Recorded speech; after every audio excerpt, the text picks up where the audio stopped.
Fala galera, beleza? Tranquilidade? Estamos nós para mais uma aula e esta é a aula número 4 de Europa.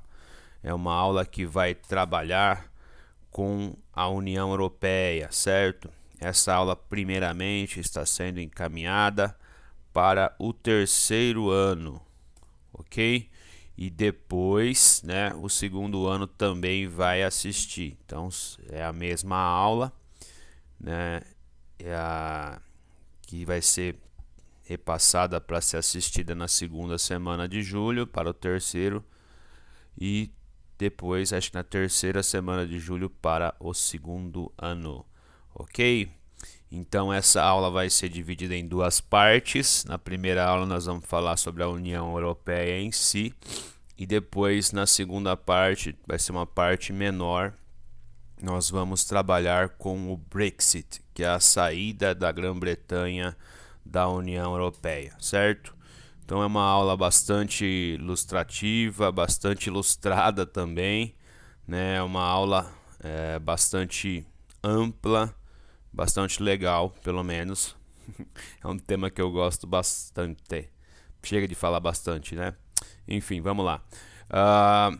Interessante que o tema da União Europeia ele demanda da gente, né, bastante atualização, porque é um organismo que está ainda, né, em processo de consolidação, de formação, né? Agora a gente pode dizer que sofreu o primeiro revés com a saída de um país, só que ainda a União Europeia é uma instituição, né, muito sólida, apesar da saída de um país.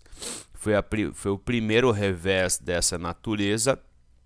Até então, países adentraram a organização como um todo, né? Quando a gente pensa nos países formando algo novo, a gente trabalha com organização. Só que quando leis são, né, criadas, leis que se superpõem aos estados-nação, aí nós podemos chamá-la de instituição, né, instituições, ok? Então o dia da Europa é o dia 9 de maio, né, mas esse é um mapa que mostra 28 bandeirinhas e infelizmente, né, dos 28 agora são 27 porque a Grã-Bretanha ela saiu, ok, da União Europeia. A temática aí da União Europeia ela vem sendo inserida dentro dessa polarização mundial, né? Entre progressistas, conservadores ou reacionários, né? Eu prefiro chamar esse cenário, esse movimento populista, né, de extrema direita, não de conservadores, de conservador, mas de reacionário, certo? Porque Angela Merkel é uma conservadora, se identifica como uma conservadora, mas Angela Merkel não apresenta o comportamento que Orbán, né, o primeiro-ministro polonês, né, que outros como Boris Johnson, né, esses comportamentos bastante reacionários, eurocéticos, Matteo Salvini, né, o partido Vox da Espanha. Então não podemos enquadrá-los, pelo menos na minha perspectiva, como conservadores, mas reacionários. Reacionários no sentido de reação a essa ideia de Europa, dentre outras coisas, né? A Europa como um organismo maior aos países, como se estabeleceu, como se consolidou a União Europeia. Então é importante que a gente tente entender, né, os fatos e não pegar carona nesse discurso raso, superficial de WhatsApp, de Facebook a respeito desta organização e instituição, certo? Alguns pontos que contam para a União Europeia, né? Então, dentro da história europeia, veja que tem uma linha do tempo, né? E nos períodos que está registrado com a cor negra, né? São períodos de guerra. e em branco períodos de paz. Então percebam que desde que a União Europeia foi semeada, né, em 1948, 1956, pensarmos o Acordo de Roma, né, desde então a Europa Ocidental, ou os países que permeiam essa organização, né, essa instituição, se for pensar, né, como quantos países se juntam é uma organização, mas a partir do momento que eles lançam leis, elas representam instituições, né? Então, veja que são, né, muitos anos de paz. Então, desde os anos 50 nós temos paz entre esses países. E aí, nas palavras de Helmut Kohl, para os que não passaram por isso pessoalmente, nas grandes guerras, e que em especial agora na crise se perguntam que benefícios a unidade da Europa traz, a resposta, apesar do período de paz europeu sem precedentes que já dura mais de 65 anos, e apesar dos problemas e dificuldades que ainda devemos superar, é, a paz. Então, a União Europeia, ela busca criar uma integração, né, em várias perspectivas de vida. Primeiro foi uma integração econômica, né? Depois uma integração social, agora, depois uma integração cultural e agora uma integração também política, né? Então, por isso nós não podemos considerar a União Europeia apenas um bloco econômico. Ela é muito mais do que isso, né? Ela é uma organização supranacional. Então, ela é uma organização que ela, a partir das suas agências, né, dos seus conselhos, das suas subdivisões internas, elas vão criar leis, e essas leis elas vão de cima para baixo se sobrepor em certas searas da vida, né, as leis dos estados nacionais, ok? Não todas. Algumas leis elas se sobrepõem. Então, né, certas regulamentações europeias se sobrepõem a regulamentações internas. Então, tem que haver uma convergência entre essas leis, né? Mente como matéria de trabalho, de política externa, etc. e tal. Então, vamos trilhar aí uma pequena historinha, né, da União Europeia para ver como que ela evoluiu. Lógico que nesses anos que nós estamos trabalhando aqui, nós não vamos apontar e trazer as minúcias, né, das tensões, das disputas, mas, né, apresentando certos marcos importantes dessa organização. Em 1951 a 52, né, a França e Alemanha resolvem, né, entre a passagem dos anos 40 para os 50, França e Alemanha, né, resolvem montar uma espécie de acordo relacionados ao carvão e o aço. Não se esqueçam que o carvão, né, foi um dos pivôs da Primeira Guerra Mundial entre, né, França e Alemanha. Sobretudo porque uma região era disputada pelos dois países, que era Alsácia e Lorena, tá? Então,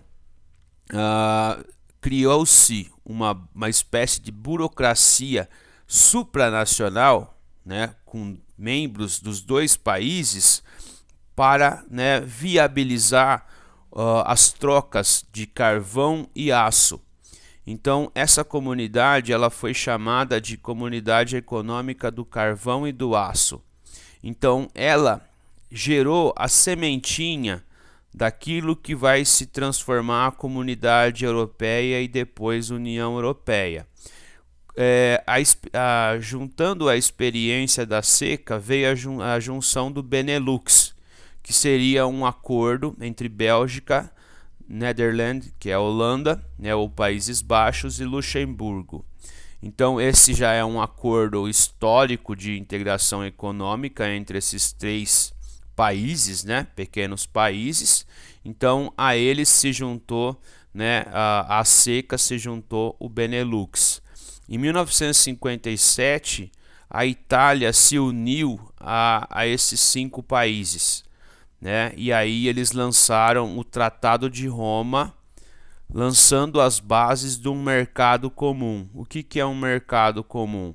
É a ideia de formação de um amplo mercado entre nações, visando o quê?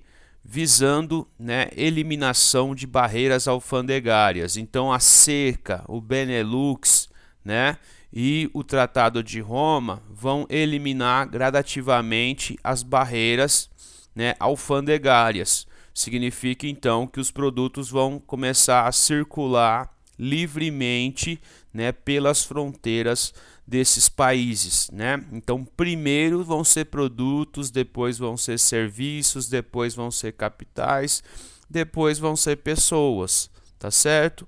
Então, é uma experiência que vai dando certo, e por dar certo, né, os outros países se interessam em participar. O caso da Inglaterra, que a gente vai falar na segunda parte, é um exemplo disso. A Inglaterra meio que olhou de canto de olho, né? Meio que fez ignorou, certo? Falou, não, eu não quero participar dessa experiência porque eu me valho, né? Eu tenho meus acordos, eu tenho um histórico de mercado aberto, então eu não preciso disso para prosperar economicamente. Só que os ingleses, com o tempo, vão ver que, né, é uma experiência interessante e também vão querer participar, né, da integração. Em 85, né, passos decisivos são dados para a unificação total econômica. E aí não é só uma integração, né, de bens e serviços, uma integração comercial, mas passa também aí uma integração de pessoas. E aí é que o acordo de Schengen começa a ser, né, delineado e sair do papel, passando para a efetividade. Então é um mercado comum amplo, né, também de pessoas, ok? Então, em 1992, nós temos, né, definitivamente a formação, a saída do que seria a Comunidade Europeia para a União Europeia definitiva, né, com a assinatura do Tratado de Maastricht, né? Então, vejamos aí os principais pontos desse tratado. Primeiro, as famosas liberdades. Então, liberdade comercial, liberdade de serviços, liberdade de pessoas. Então, é aquela coisa, né? Sempre em sala de aula eu uso alguns exemplos da realidade para os alunos entenderem. E eu sempre me valho, né, do exemplo do futebol. Então, quando você está assistindo um campeonato europeu, né, um país que faz parte da União Europeia, se esse time, por exemplo, né, vamos pegar um time que usa e abusa de jogadores estrangeiros, como a Internazionale de Milano, né, famosa rival da Juventus, né, que é o time que eu torço, como vocês sabem, ou pelo menos a maioria sabe, né, a Inter de Milão, ela tem esse histórico de uso de muitos jogadores estrangeiros. O nome já diz tudo, né? Então, se ela quiser, ela pode colocar 11 jogadores em campo de diferentes nacionalidades. A maioria, né, tenha que ser da União Europeia. Então, se ela quiser colocar 9 suecos jogando entre os 11 titulares, ela pode, né? Existem os chamados extracomunitários, que são os trabalhadores de fora da comunidade, certo? E aí existe número de restrição. Em geral são 3, né, no plantel. 3, 4 ou 5, depende do campeonato. Só que dentro dos trabalhadores da União Europeia, se ela quiser utilizar o plantel todo de jogadores da União Europeia e não usar um italiano, ela pode, certo? Então isso mostra para a gente que se um cidadão de qualquer país da União Europeia, ele pode simplesmente sair da sua casa e ir morar no outro país sem burocracia, sem pedir visto, sem pedir autorização, certo? Então cria-se aí né? E aí, quando eu falei que é uma integração econômica, né, política, social, ela também é cultural. Então, desde então, tem se criado uma identidade europeia. E os mais jovens são os que se consideram, por exemplo, italianos e europeus, né? Espanhóis e europeus, ingleses e europeus. Então, a população jovem que foi educada dentro dessa nova realidade global, né, da União Europeia, então eles defendem a integração com mais força. Já aqueles que têm 40, 50, acima dos 40 anos, né, 50 anos para cima, meio que ainda torcem o nariz para a integração. Caminhando, né? A moeda única, a ideia da moeda única, que é o euro, o Banco Central único, né? Então, a sede da União Europeia é um país que não é um país, uma potência econômica, mas que tem um histórico de diplomacia forte, que é a Bélgica, ok? Então, não é a França, não é a Alemanha, não é a Itália, né? É a Bélgica, é Bruxelas. Os assuntos, né, certos assuntos que antes eram de interesse nacional passam a ser de interesse da comunidade ou da União Europeia: meio ambiente, saúde, infraestrutura, comunicação, política externa e defesa comum, cooperação em assuntos policiais e jurídicos, né, e uma unificação sociopolítica.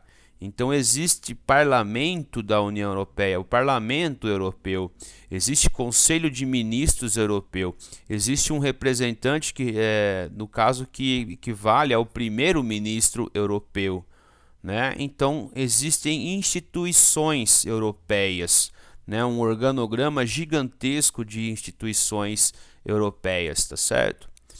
Então, aqui a trajetória, né, de algumas nações que adentraram, né, na União Europeia. Então, esse mapinha ele está um pouco desatualizado, né, porque, por exemplo, não tem a Croácia, que foi, né, o último país a adentrar, né. Mas vejam, né, a Europa dos seis, de 57, que eu tinha dito, né, o Benelux, França, Alemanha e Itália, aí depois o Reino Unido entra em 73, então percebo que demora um tempinho. Depois a Grécia 81, Espanha e Portugal em 86, depois países que pertenciam ao socialismo real: Polônia, República Tcheca, Bulgária, Romênia, Estônia, Letônia, Lituânia, né? E mais recentemente a Croácia. Vejam que eu coloquei a Turquia. A Turquia é uma questão controversa, certo? Existe uma reação muito forte dos países europeus em aceitar a Turquia, né? E chegou-se um momento em que ela estava próxima da aceitação, mas depois, né, do endurecimento da relação entre Erdogan, né, a questão da imigração, os europeus acusando o Erdogan de tornar o Estado turco autoritário, então isso vai dificultando a entrada da Turquia, que não se esqueçam, é um país muçulmano, certo? É um país que na história, né, já tocou muito terror na Europa. Então, não se esqueçam que a Europa é um continente sobretudo cristão, certo? Então, essa questão cultural, religiosa, influencia muito, ok? Apesar desse sucesso, né, alguns problemas têm atravancado o desenvolvimento total europeu. Vamos aqui discutir alguns deles. O primeiro de tudo, o mais importante, é o desnível socioeconômico. Então você vai ter uma Alemanha e uma Grécia, né? Então, se eu pudesse colocar numa ponta, né, do mais desenvolvido, o mais rico, né, pelo menos em matéria de quantidade e qualidade, no aspecto, fazendo uma conjugação entre fatores quantitativos e qualitativos, a gente coloca a Alemanha no topo, certo? E a gente coloca a Grécia na outra ponta. Então existe um desnível socioeconômico muito forte. Não se esqueçam que o euro é uma moeda muito valorizada. Então, por ser uma moeda muito valorizada, o mercado grego ele não é muito atrativo, por exemplo, para exportação, certo? Então a Grécia tem que apelar muito para turismo, né?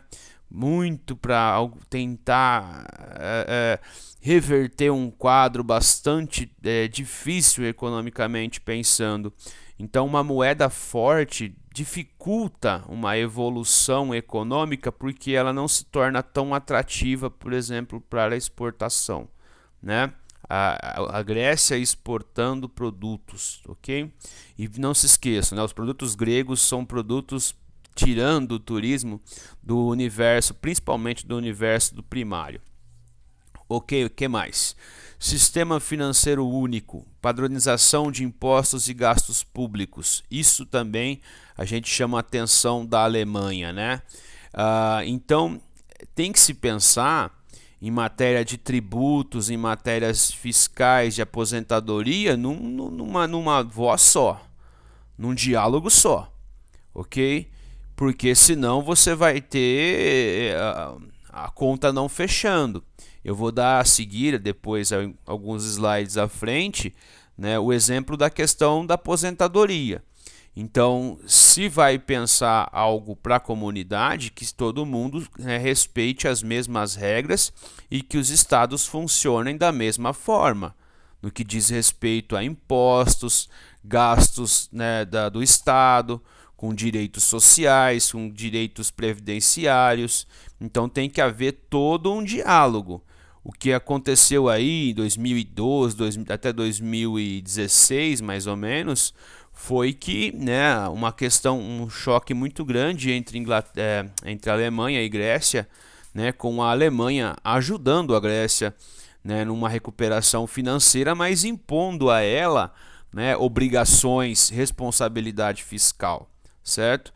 Então, isso não é muito bem visto para os países que estão recebendo o dinheiro e tem que se adequar a essas normas. Terceiro ponto importante, né, nós trabalhamos ou vamos trabalhar isso, né, no que diz respeito às minorias étnicas e os separatismos. Então, está em ascensão um movimento populista, né, que dentre as suas características está o pensamento eurocético e antiglobalização.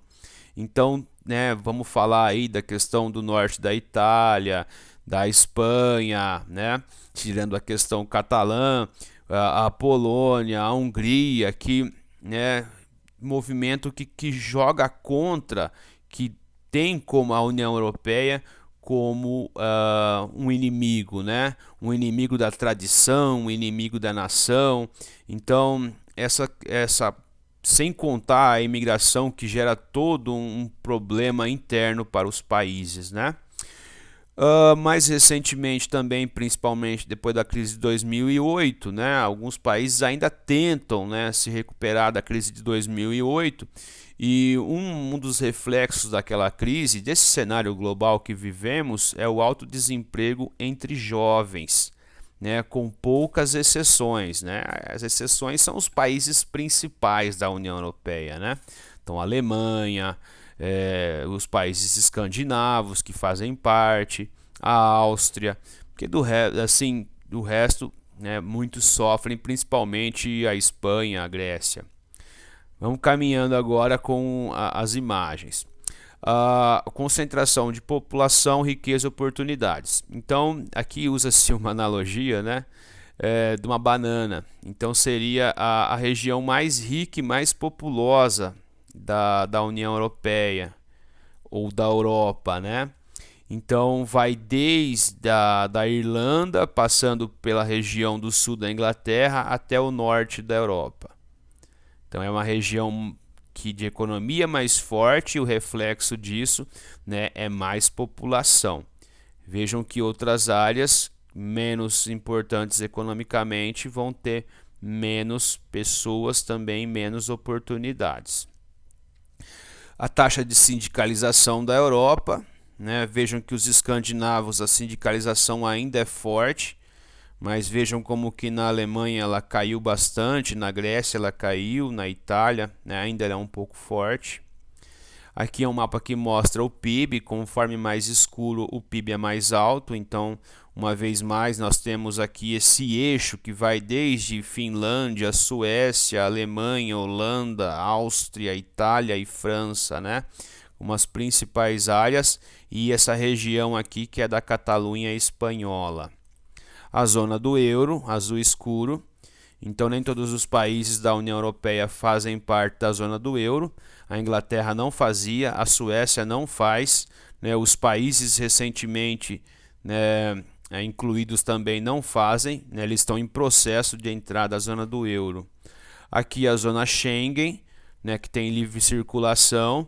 Então, dois detalhes aqui, né? Então, a Suíça, mesmo não fazendo parte da União Europeia, ela fazia parte da área Schengen.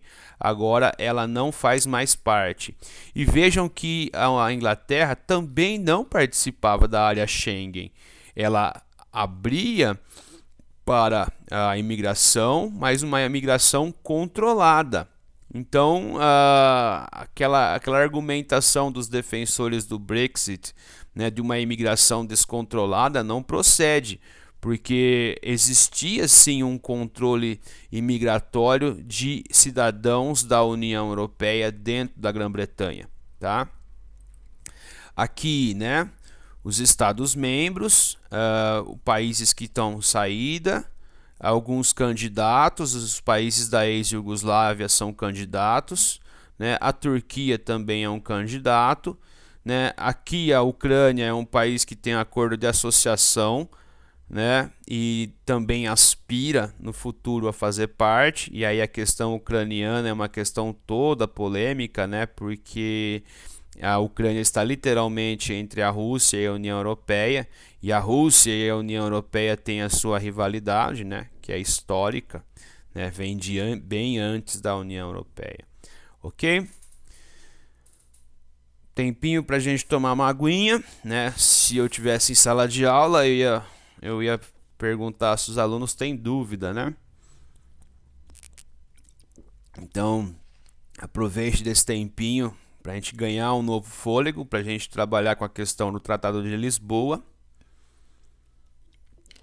para que a gente complemente aí a nossa aula sobre União Europeia, ok? Então, o Tratado de Lisboa, a União Europeia até tentou criar uma Constituição Europeia, né? Mas alguns países negaram. A principal negativa veio da Holanda. Então, como não houve a aprovação de uma Constituição única para toda a Europa, um tratado em especial veio preencher, né, a lacuna política. E esse é o Tratado de Lisboa. É ele que vai aprimorar o funcionamento do Parlamento Europeu, né, e de outras instituições e poderes de dentro da União Europeia. Então, a respeito do Parlamento Europeu, né, ou dos organismos de votação, nós temos um mecanismo que funciona da seguinte forma. Para se aprovar uma lei, né, os projetos, leis, medidas, 55% dos membros do parlamento você consegue aprovar uma medida, uma lei ou um projeto. Ou se você fazer o cálculo daqueles deputados que votaram, que venham a representar 65% da população europeia ou da União Europeia. Então necessita cálculo matemático.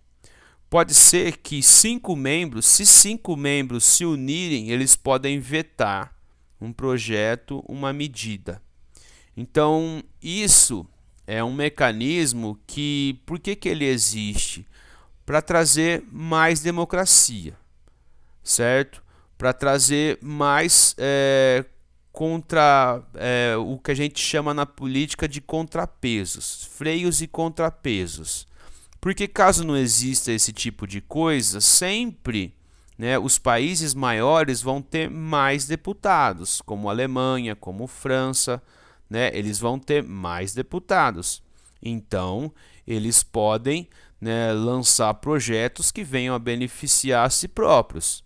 Então, esses vetos, né, trazem possibilidade dos menores se unirem e vetarem certos projetos, certas medidas e certas leis. Esse tratado também criou o cargo do Ministro das Relações Exteriores da União Europeia e criou o cargo de Presidente da União Europeia, né, que seria como uma espécie de primeiro-ministro. Então vejam, né, esse quadro ele mostra para a gente como que funciona a União Europeia. Existe o Parlamento, que é uma espécie de poder legislativo, o Conselho da União Europeia, que também representa um poder legislativo, só que tipo, né, o Parlamento ele seria como uma Câmara de Deputados e o Conselho da União Europeia seria como se fosse um Senado. A Comissão Europeia como um poder executivo, né? Então representa e defende os interesses da União em conjunto. O Tribunal de Justiça, o Tribunal de Contas e o Conselho Europeu, né? Que vai tratar da agenda de reuniões entre os chefes de Estado. Então, não tem poder de legislar e nem de executar leis, ok? Então veja que, né, é todo um aparato bastante complexo de funcionamento. Tranquilo? A respeito da crise da zona do euro. Muitos países aí, com destaque a Irlanda, Espanha, Portugal, sobretudo Grécia, né? Eles maquiaram as suas contas públicas para poder entrar na União Europeia e na zona do euro. Então, né, como nossos avós e pais dizem, toda mentira tem perna curta. Então, né, chegou um momento em que os problemas começaram a acontecer, sobretudo problemas de déficit público fiscal, né, de países dos chamados PIGs, né, no sentido pejorativo. Então, principalmente Itália, Grécia, Espanha, e esses países precisaram, né, da ajuda, do socorro europeu, né, do que eles chamam de troika.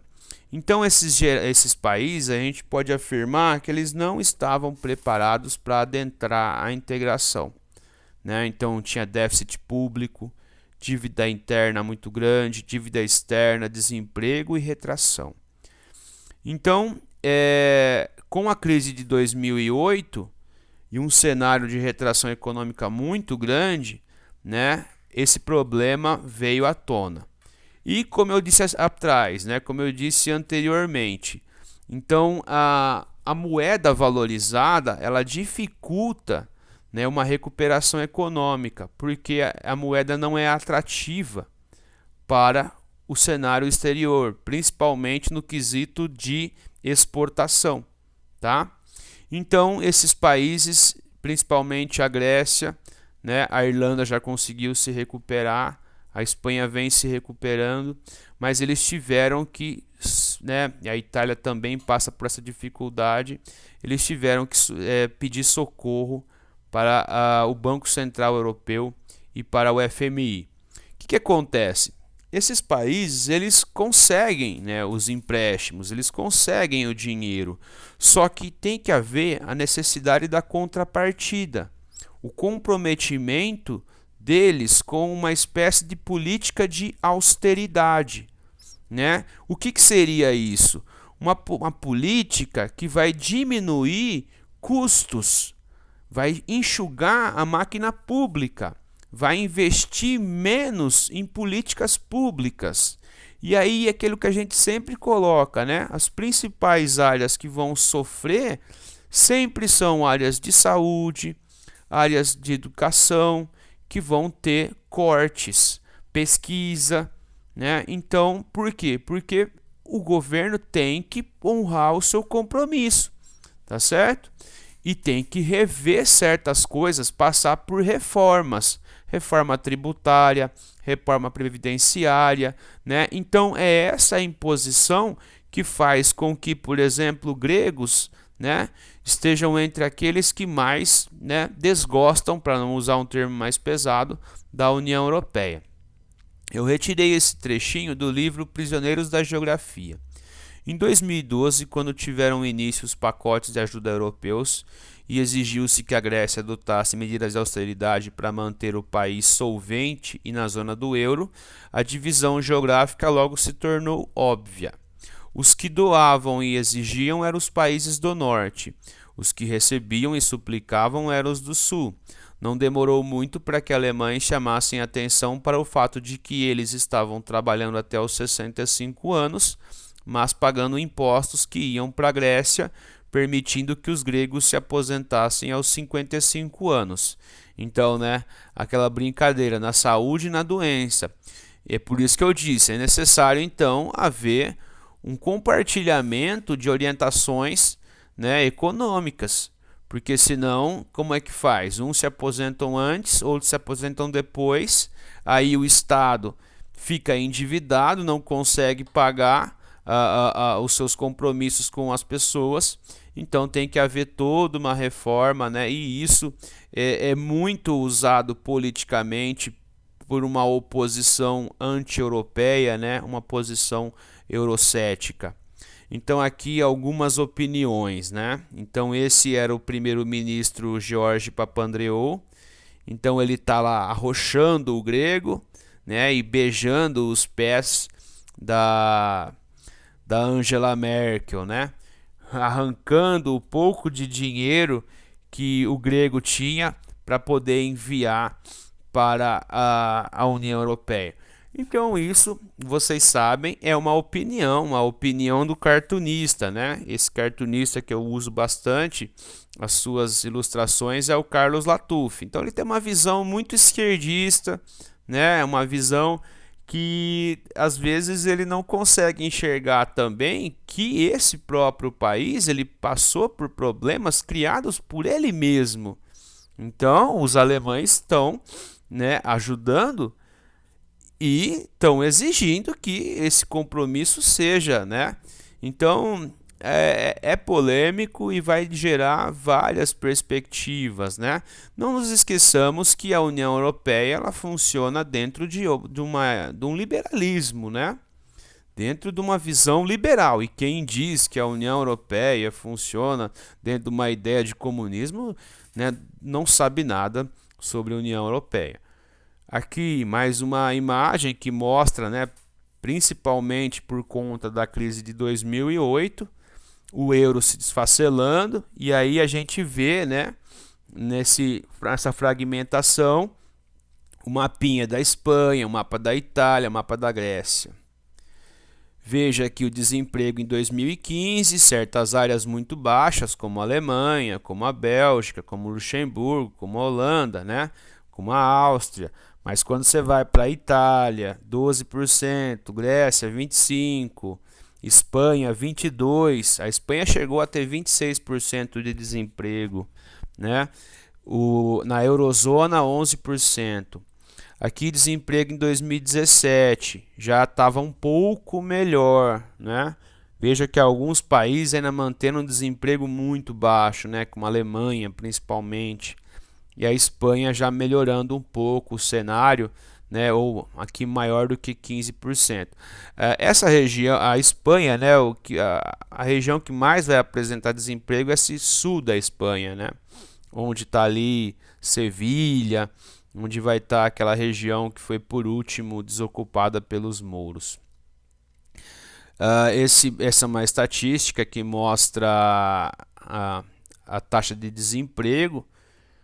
Então, temos Portugal, Itália, Grécia, França, Espanha e Alemanha. Então, veja a Alemanha, né? Sempre muito baixa o desemprego da Alemanha.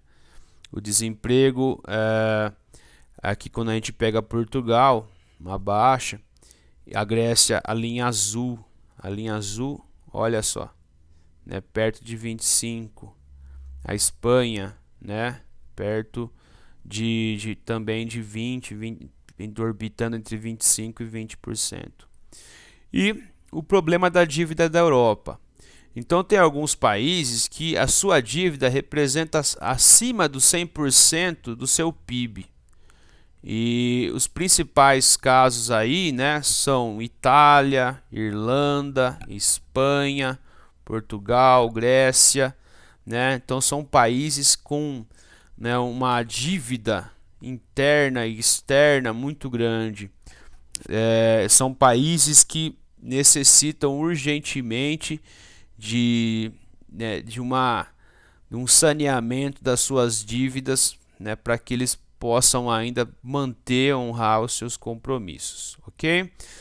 Então, peço desculpas, né, por nos alongarmos um pouquinho. Nós são 40 minutos de aula, então vou dar um tempinho para retomar com a questão do Brexit, ok? Obrigado e até a próxima.